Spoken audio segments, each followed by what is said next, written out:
جب سے مسیحی تحریک کا آغاز ہوا تب سے جناب مسیح کے پیروکاروں کا کہنا ہے کہ آپ مجسم خدا ہیں، لیکن جناب مسیح کا کیا خیال تھا؟ آپ خود کو کیا سمجھتے تھے؟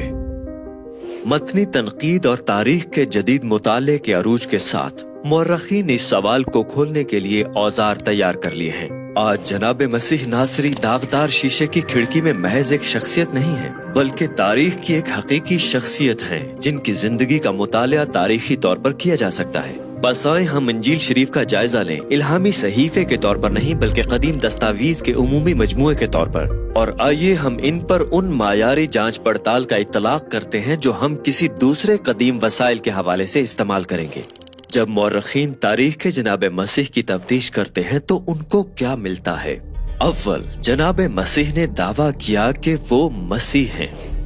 جناب مسیح کے زمانے کے لوگ مسیح موعود کے منتظر تھے جو داؤد بادشاہ کی نسل سے ہوگا، ایک جنگجو بادشاہ جو اسرائیل کے لیے فوجی فتح اور روحانی تجدید لائے گا، اور وہ زکریا نبی کی قدیم نبوت سے واقف تھے۔ اے دختر یروشلم خوب للکار، کیونکہ دیکھ تیرا بادشاہ تیرے پاس آتا ہے، وہ صادق ہے اور نجات اس کے ہاتھ میں ہے، وہ حلیم ہے اور گدھے پر بلکہ جوان گدھے پر سوار ہے۔ جناب مسیح کی زندگی کے آخری ہفتے میں گدھے پر سوار ہو کر یروشلم میں آپ کے فاتحانہ داخلے کی آزاد ذرائع سے تصدیق کی جا سکتی ہے، جو واقعے کی تاریخ کے لیے ایک انتہائی اہم معیار ہے۔ ایسا کرنے سے جناب مسیح جان بوجھ کر اور جوش دلانے کے انداز میں اعلان کر رہے تھے کہ آپ ہی مسیح موعود ہیں، اسرائیل کا بادشاہ ہیں۔ مزید یہ کہ جناب مسیح کی صلیب پر آپ کے خلاف ایک کتبہ لٹکایا گیا، یہودیوں کا بادشاہ، یہ آپ کے دعوے کا تمسخر تھا۔ بعد ازاں مسیحیوں کی طرف سے جناب مسیح کے لیے یہ لقب استعمال نہ کرنے کی یہی وجہ ہے۔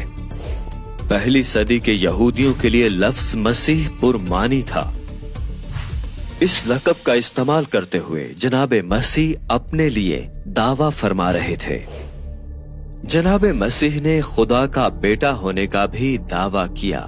جناب مسیح کا یہ احساس انگور کے باغ کی مثال ہے جو ایک انوکھے معنوں میں خدا کا بیٹا ہونے کا شعور ہے۔ یہ مثال جناب مسیح کے تدریس کے انداز سے مماثلت رکھتی ہے اور یہودی تصور کو اپنے عہد کے خاص طور پر استعمال کرتی ہے، جیسے اسرائیل بطور تاکستان، خدا بطور باپ، اس وقت کے مذہبی پیشوا کرایہ دار، اور خدا کے نبی بطور خادموں کے بھیجے گئے۔ ایک گھر کا مالک تھا جس نے تاکستان لگایا اور اسے باغبانوں کو ٹھیکے پر دے کر پردیس چلا گیا۔ جب پھل کا موسم آیا تو اس نے نوکروں کو باغبانوں کے پاس اپنا پھل لینے کے لیے بھیجا، پر باغبانوں نے اس کے نوکروں کو پکڑ کر کسی کو پیٹا اور کسی کو قتل کیا۔ تو مالک نے اور نوکروں کو بھیجا، مگر انہیں بھی یا سنگسار یا قتل کر دیا گیا۔ آخر کار اس نے اپنے بیٹے کو ان کے پاس یہ کہہ کر بھیجا کہ وہ میرے بیٹے کا تو لحاظ کریں گے، مگر باغبانوں نے ایک دوسرے سے کہا کہ یہی تو وارث ہے، آؤ اسے قتل کریں، اس کی میراث پر قبضہ کر لیں، اور اسے پکڑ کر تاکستان سے باہر نکالا اور قتل کر دیا۔ اس تمثیل سے ہم کیا سیکھتے ہیں کہ جناب مسیح اپنے تئیں خود کو کیا سمجھتے تھے؟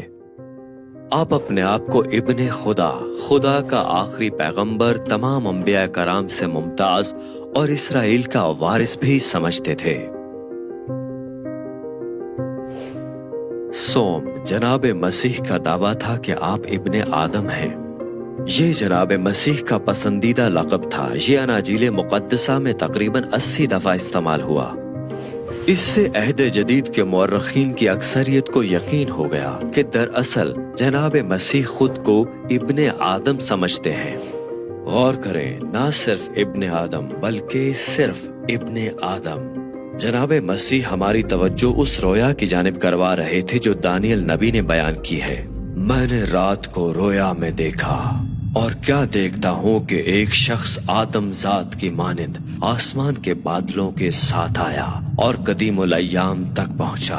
وہ اسے اس کے حضور لائے اور سلطنت اور حشمت اور مملکت اسے دی گئی تاکہ سب لوگ اور امتیں اور اہل لغت اس کی خدمت گزاری کریں۔ جناب مسیح کے مقدمے کی سماعت کے وقت یہودی سردار کاہن نے آپ پر الزام لگایا، کیا تو خدا کا بیٹا مسیح ہے؟ آپ کے جواب نے شک کی کوئی گنجائش نہ چھوڑی۔ میں ہوں،